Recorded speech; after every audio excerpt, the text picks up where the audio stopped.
Hey guys, I'm going to give you a quick overview of what we'll be doing today and then we'll jump right into the video. So I'm going to be making these adorable Morse code I love you bracelets. I have my beads separated right here and I have a little cheat sheet that I wrote out with all the Morse code for the letters I love you.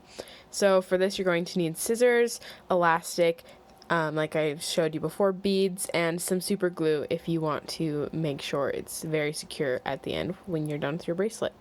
We're going to get right on with this tutorial, but I do have two announcements to make. The first is that I am almost to 500 subscribers, which is a crazy milestone for me. I've been doing YouTube for quite a while, so that is very exciting for me. I want to thank all of you who are already subscribed to me, and also invite anyone who's not, who likes jewelry tutorials, who likes my videos, or just like to support me to subscribe. And my second awesome announcement is that I opened an Etsy shop. I will put the shop link in the bio. No pressure to get anything. Anyways, you guys have a great day. So let's get started with the tutorial. So first, I'm going to just be putting on a bunch of black beads. For this one, the white is going to be the Morse code and the black is going to be my background color. Later on in this video, we do it the opposite way, where the black is the Morse code onto a white background, so stay tuned if you want to see that, and I will show you once again just how to do it. So here, keep putting on those black background beads, and then we're going to start by looking at our cheat sheet. So here are the rules that I set for my bracelet.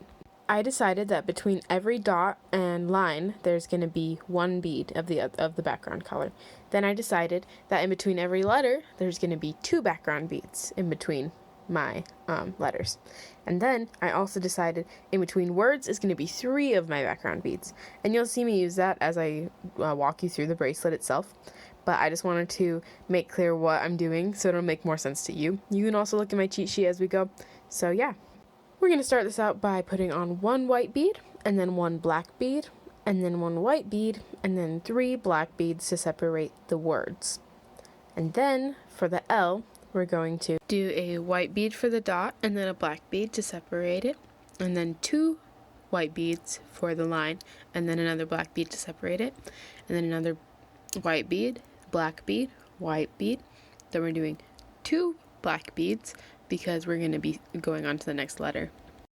Now we're going to do O, which is just 3 dashes. So we're going to do 2 white beads and then a black bead, and then 2 more white beads and then a black bead, 2 more white, and then 2 black beads to go on to V.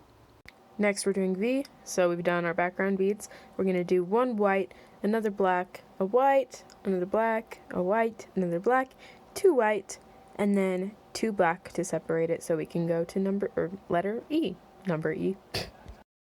And letter E is going to be super simple. It's literally just a dot. So once we have those 2 black background from our last one, we're just going to do a 1 white and then do 3 black because we're moving on to a new word.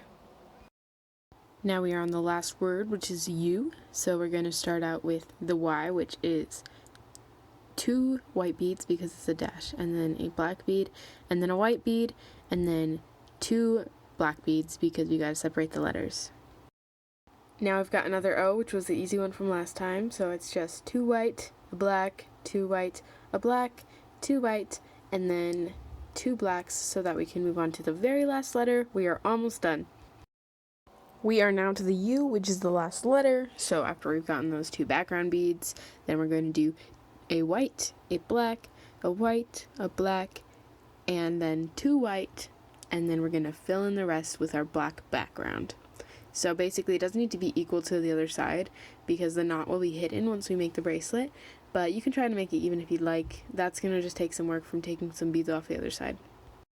I have now skipped to the end of me putting the background beads on there, and so I'm just going to size it to my wrist and make sure that it fits well. And then once I'm done with that, I'm going to tie it, which I will show you now. So as you can see, it's not even. It doesn't matter that much, but you can see the little Morse code and it's super cute. And so now you just do an X with the string and pull it until the beads are barely touching. Do another X and then pull that one of them through the loop. And then just repeat that as many times as you need, just making the little X and pulling one side through the loop. There's a very much better tutorial that I made on this that I will put at the very top of my description if you want to go down there and find that. because it is a lot easier to see than this one, but it is the same method.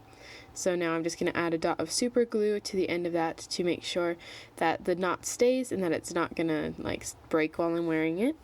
And then look, we are done. Look how cute that is. Now I'm going to make one off screen that's white with black Morse code on it, and then I will show that to you guys. So here we are. We made both of them. They're really cute couple bracelets this way, where they're like opposites, or you can just make two of the same for couple bracelets. It doesn't have to be black and white. It can be blue and white. It can be whatever. If you guys want to give me some helpful feedback, please check out my description. This is the end of the video, so go check out my TikTok, my Instagram. Thank you guys for watching. I really appreciate it.